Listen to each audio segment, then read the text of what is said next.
Hey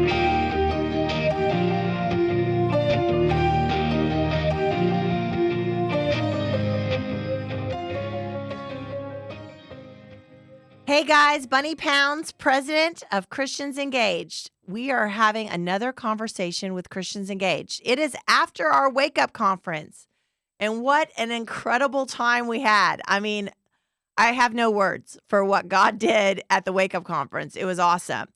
So during the wake up conference, we had a panel of young people. Most of them, I believe all of them, are under the age of 30. And they're all involved in politics or government or ministry or apologetics. And I knew that we were going to have a lot of requests from people that said that was just not enough time with those young people. I mean, those are rising stars. So I want to hear more from them. Well, here's your opportunity. We're going to do a series with those young people that were at the Wake Up Conference. And you can listen to this every week as we get into the next month. So I am honored that I get to start with one of my favorites, Eugene Ralph Jr. Now, Eugene is one of many siblings, but his parents, Eugene is senior, is on my board of directors, and Lily is his amazing wife, and we have known them forever and just adore your family, Eugene. And I'll tell everybody a little bit more about you, but just greet everybody. Hi, thank you for having me out here. I like my parents too, by the way. You like your parents too? Yeah, well, I think good. I'll keep them. Good. Yeah, I think we should keep them. So I love you that you are in college. You are just an intellectual thinker. You are, since you are a young age, just all about the Bible and Bible principles and conservative values and how those things connect. And you've always, I mean, I think I met you when you were 14 or 15. Mm-hmm. You've always been one that's dug into everything. I need to know the reason for this. And I love your passion behind that because you really want to communicate to people the right way and you want them to understand truth, right? So start with this. Part of who you are is because you have an amazing family. Yeah. How in the world has your family pushed you to be an awesome man of God and to be a culture changer, Eugene? Well, of course, we're working on it every day, right? But it's known that regenerate men are called to be, in the priesthood over their families, right, over their household. Yes. So that's a duty that my father is not strayed at all from. He's really dutifully filled that for us. So we've had great examples and great direction, coming up in the house in any case.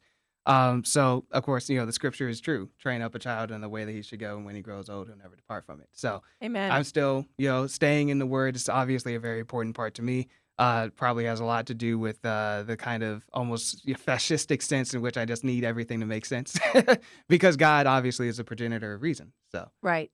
If we're really following him, I think that we could spend a little time making sure that the way that we actually are trying to organize this world and the way that we kind of engage in politics is reasonable, and that all comes essentially from his word. Right. And you've been involved as a paid staffer for like 3 campaigns. You've been involved in dozens of, volunteer jobs. You've registered voters. You've just done, I think you've done everything. But you have always been one of those people that, again, you are a deep thinker. You want to communicate correctly what you want to communicate, and you want to understand the subject. Like I've been trying to get you to write a blog for our website for like 2 years, Eugene Jr. Forthcoming. And I do not have that yet because it's probably a full book at this point. But there's something in your heart that wants to understand the subject and communicate that to people correctly. What is that? Where does that come from? Yeah, well, I guess a lot of it has to do with, and like I said, I require things to make sense. Yeah. So it just has been the case that growing up, whenever I'm kind of looking at things, I didn't really have a whole lot of patience for whenever people were just kind of insistent on things, just kind of flitting along with whatever the rationale of the day is, but it's just like this doesn't actually compute together. So. For me, it's kind of just the way my mind works. I like to kind of break down the rhetoric almost like it was a machine, so you kind of find the failure points and you'd be like, okay, well, this is where this kind of goes wrong. And I'd kind of just try to figure out from that aspect, what is the best way of actually constructing something. So, I also just have a little bit of a morbid interest in dissecting the things that are obviously wrong in the world. So, basically, you can kind of from that aspect, take it and say, oh, well, here's like a massive warning sign for everybody who spends a lot more energy doing actually productive things. Exactly. Here's why this thing is wrong. Do Yeah. you absolutely lose your mind about your generation and how, they just go with the flow and listen to everything on social media and just agree with it? I mean, does that just drive you absolutely bonkers? I'll say no because the idea that they do that is a complete psyop. I'll tell you. Okay. So there's a segment of people, obviously in every generation, there's a segment of people that are just apathetic, right? Right. And this is normal. In fact, it's almost good, right? That a lot of people just aren't really deeply interested in politics if they don't actually have the kind of temperament to really get into it and dig into it in a constructive way. Right. Yeah, for some people it really is destructive. But there's a lot of people that I come into contact with a lot of times Tell me. that they kind of have this sense back in the head that they're saying, a lot of the things I'm hearing don't seem to make a lot of sense here. Mm. But of course, the culture being what it is, they're not exactly the most comfortable with bringing those things out.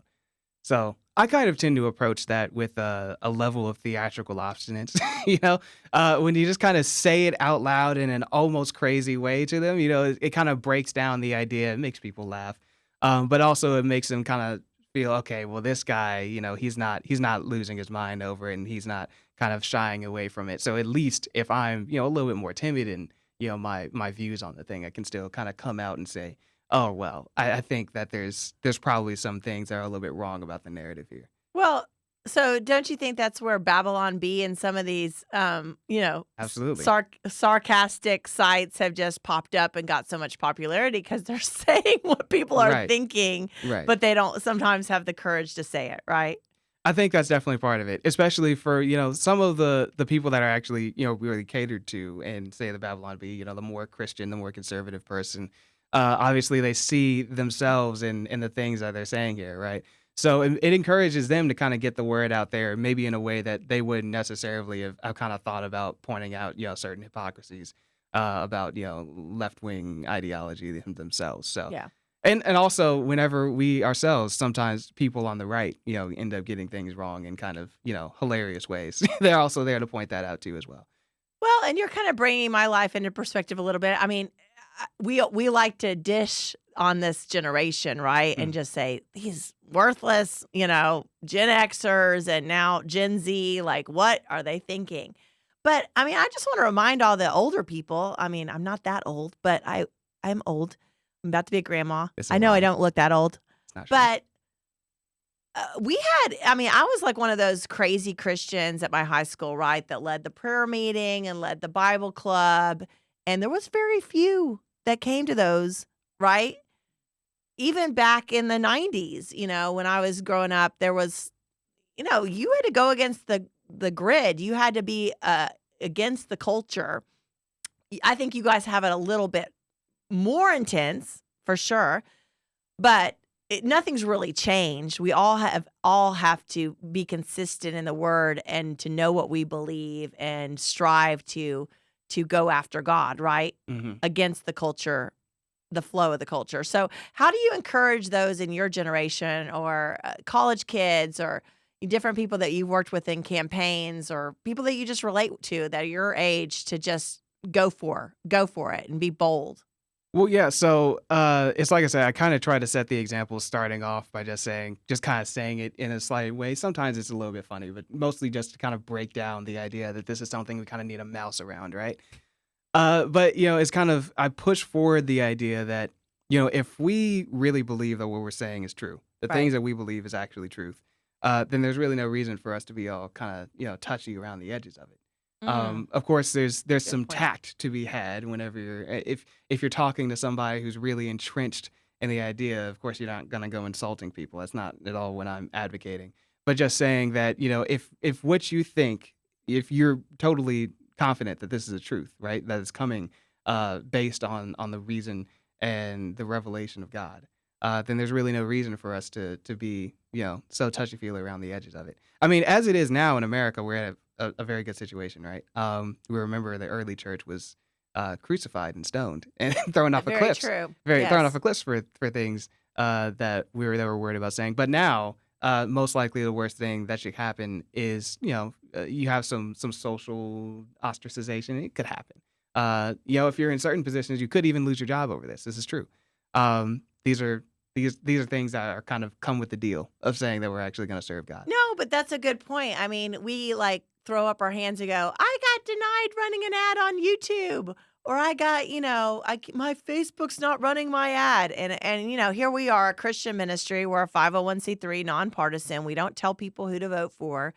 But yet we get trollers and we get people yelling at me because we mobilize voters, right? We mobilize Christians to actively participate and to pray, vote, and engage. And in their minds, we're not preaching the gospel enough, which is crazy. I communicated about that at our conference, that the gospel is always preeminent. And actually, the gospel is the reason why we do this work, to protect liberty, for the gospel to go to the ends of the earth. But still, I mean, they just, we think of that as suffering and persecution. Like, oh my gosh, really? But it's nothing. Right. And we compared also to gladiators. Right. And when we're thinking about it, right, it is true that we kind of have to consider the cultural conditions that we're in here in the United States now.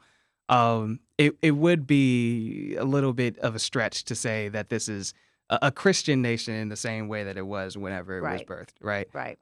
You could say in some sense that America's lost the mandate of heaven. So we do have to be a little bit more forceful about actually spreading the truth.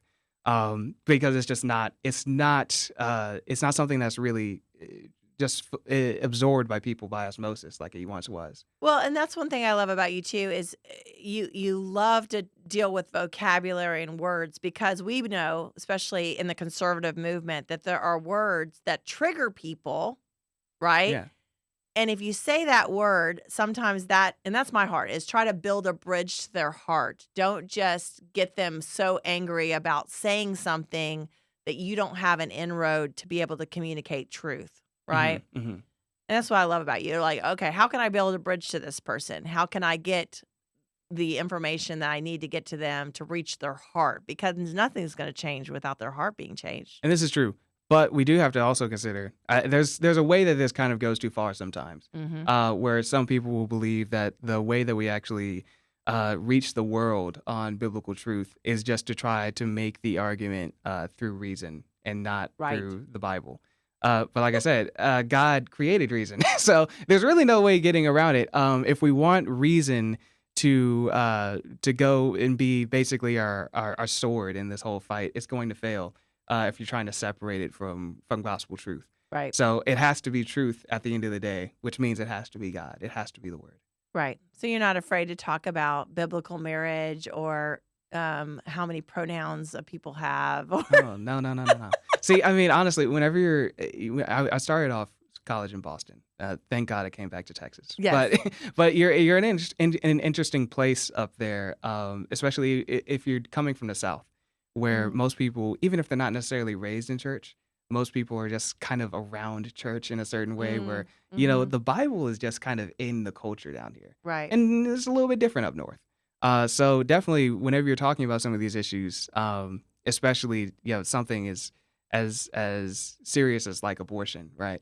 Where at the end of the day, it really is, it has to be kind of a religious truth at the end of it that really kind of gives you that conviction. Right. When you just kind of say, well, this is a separate body from the mother. Of course, it's a separate body, it's a separate soul, so it has to be defended. That's the kind of thing where you realize that there's a difference in the way that that reason will work if it is separated from Christ. So, right. I mean, I'm not too mouse-ish about about bringing that in those kind of cases. No. So you've been really involved in, your family's been very involved supporting candidates, working for elected officials, just doing activism overall. It's been part of your family culture. But it's something that, younger folks in your age bracket a lot of times don't engage in unless they're thinking, oh, I'm going to be a lawyer one day, or I need this on my resume. There's usually, I found, being a political consultant, there's usually some reason why they want to do it. It's not because they feel any kind of conviction that is really going to do anything.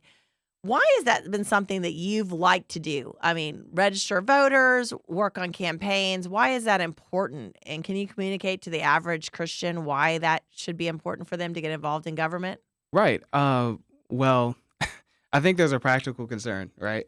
Which is simply that I'm very young here. So if the actuarial tables are right, I'll probably be here a lot longer than many of the people that haunt the halls of government. Yes, So very true. I'm going to be I have a vested interest in making sure that I kind of direct some of their behavior for the rest of their duration in power. But also, I mean, it's the job of people of the church.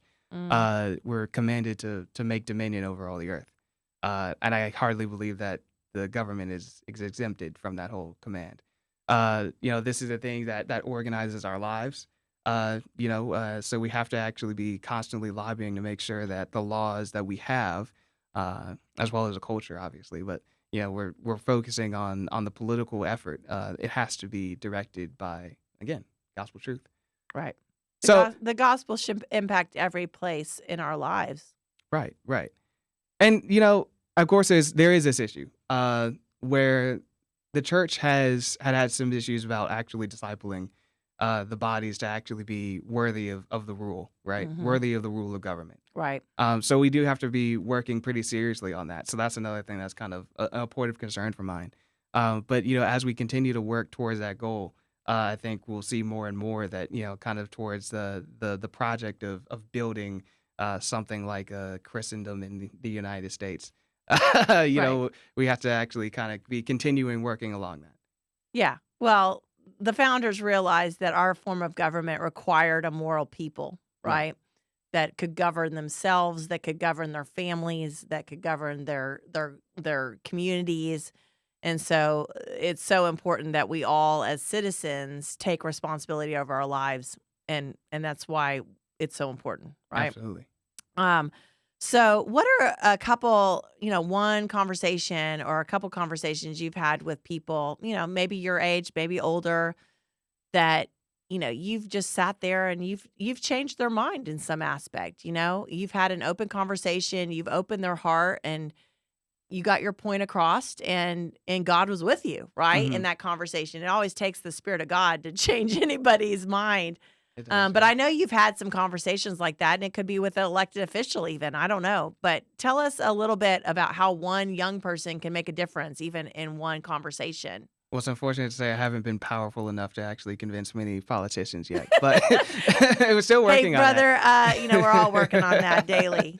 I can remember one pretty vividly. This is another conversation we had in Boston, and it centered around the election in 2016, but it was not really about the election in 2016. Of Mhm. course, a lot of people were just.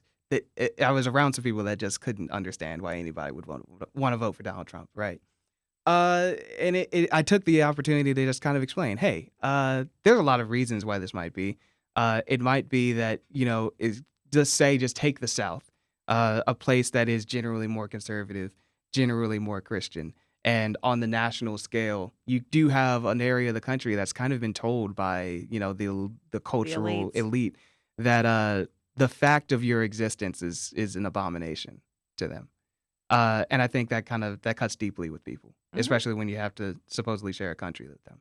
I think that went a long way to actually kind of helping people to understand. Okay, well there are humans down there that kind of view the world differently, and even that actually surprisingly opened them up a little bit more to the idea of what is it that actually you're basing your beliefs on. We had a long discussion about Christianity. It was pretty interesting. That's awesome. Well, and people underestimate the power of a political conversation that, people are paying attention to the news. They know what's happening for the most part. And so those conversations, I can't tell you, Eugene, how many conversations I've had at random restaurants or whatever where you're talking about politics and gradually it ends up where you're talking about the Lord, right? You're talking about worldviews, you're talking about heart issues, you're talking about bread and butter family around the table issues. And all of a sudden you're talking about, well, what's your faith? Where's your hope in, have you seen that in your life? Yeah, definitely. I mean, it happens a lot. And like I said, whenever these things start to diffuse throughout your whole conversation, it just happens at some point that you're gonna end up, if not kind of bringing it up by directly referencing scripture, there's going to be some point where you're kind of talking about something in a particular way where if you're, with a company that's just not, of this background, they're gonna kind of start to notice that this is just so radically different. Right. And the curious among them will ask, okay, well, tell me where that's coming from. I'm so glad Mm, you asked. so Right. glad you asked. Yeah. Let me answer that question. So, I know you're not looking 20 years in the future and you're like this successful, whatever you're going to be. It's going to be good, in Definitely not. in God's eyes of success, it's going to be amazing. In the world's eyes of success, I'm sure it's going to be amazing too because you're awesome. But, you know, is there anything? I know there's young people right now that are experiencing a lot of insecurities, right? Or hindrances. They didn't grow up in a family like yours that said you can do anything. You have the identity of Christ, right? You're a son and daughter of the Most High God. But have there been some hindrances in your life that have tried to, where the enemy comes in and tries to break you down, but I'm not going to let that happen? And talk about that spiritually, and then talk to us about that as far as America and what we've been gifted in this nation too. Right.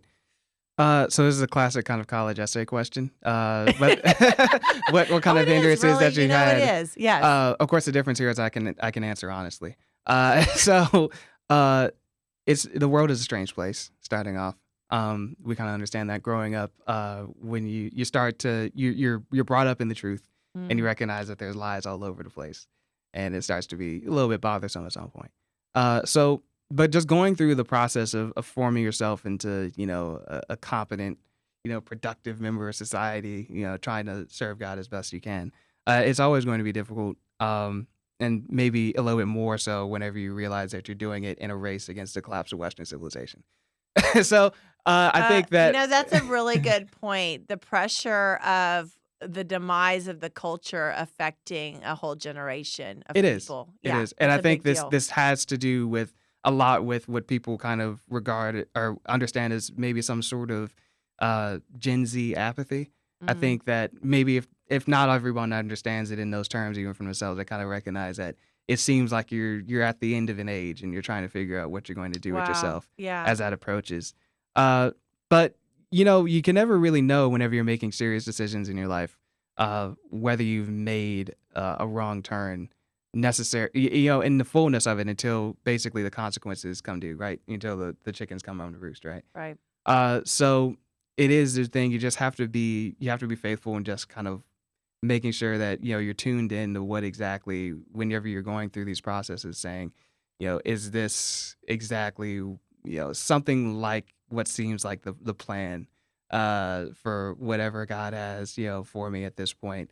For myself, it's not always obvious, but you kind of just tune in and say, is this right? Do the other things here seem like they're almost certain to indulge some of my worst characteristics? Is this really the thing that I'm choosing here? Is this really the thing that seems uplifting, and the thing Mm. that seems like as far as what God's developing in me, the thing that really does the most to, let's say, to exemplify that Yeah. for the world.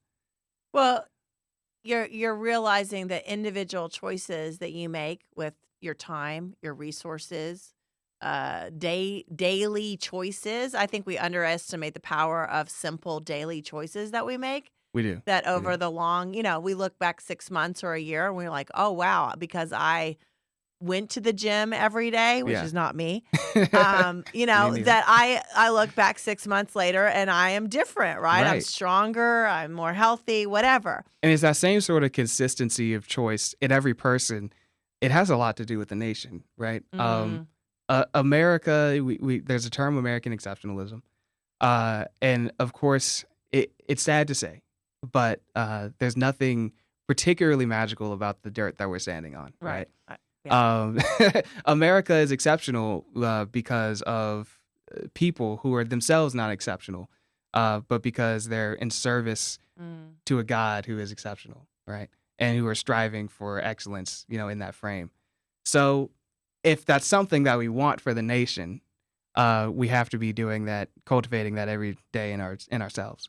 So Wow, that's good. the body of the church has to actually be very diligent about making sure that every single member is actually taking the truth into their hearts and seeing what that actually means as promoting it for themselves, and spreading that into the whole political apparatus of your city, Right. of your state, of your country.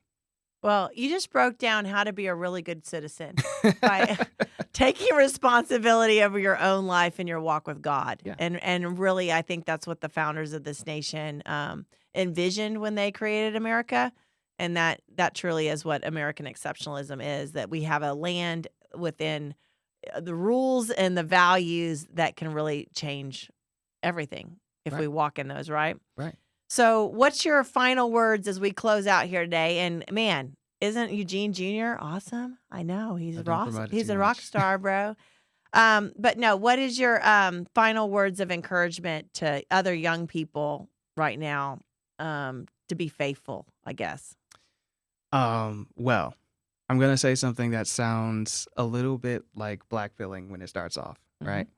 Is that I think it is like I was referencing before. There's a kind of sense that we understand we're coming to the closing of an age, right?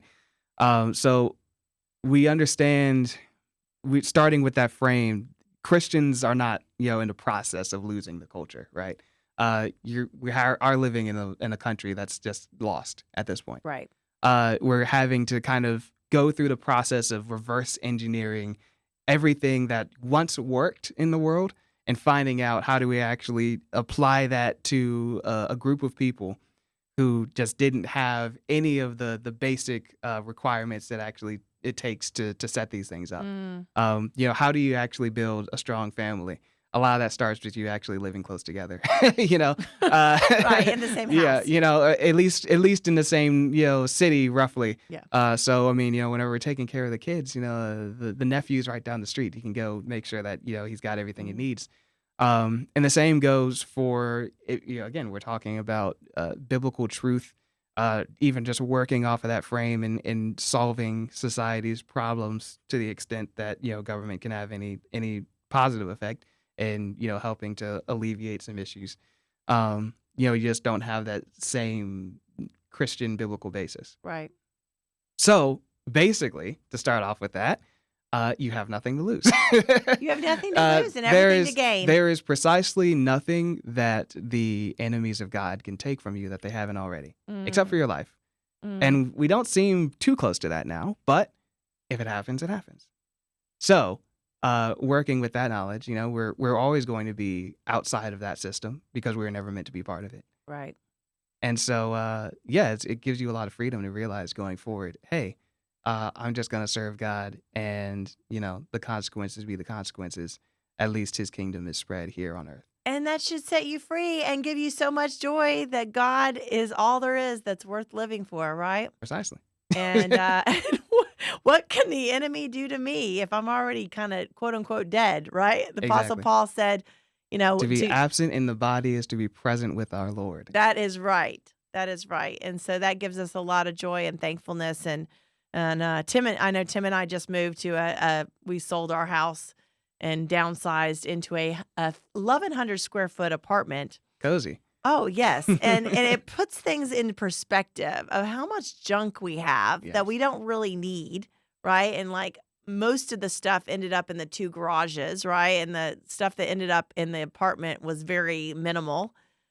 But we don't need all this stuff, right? And it No. really puts it in perspective of we really just need the Lord and we need to walk with him and we need our families, right? That's right. And we need to do whatever we can to live a simple life and encourage other people to do that too, because there's nothing else And worth as we living build for. our families and we raise up strong Christian men who are actually able to be renowned at the gates, as it says, Yes.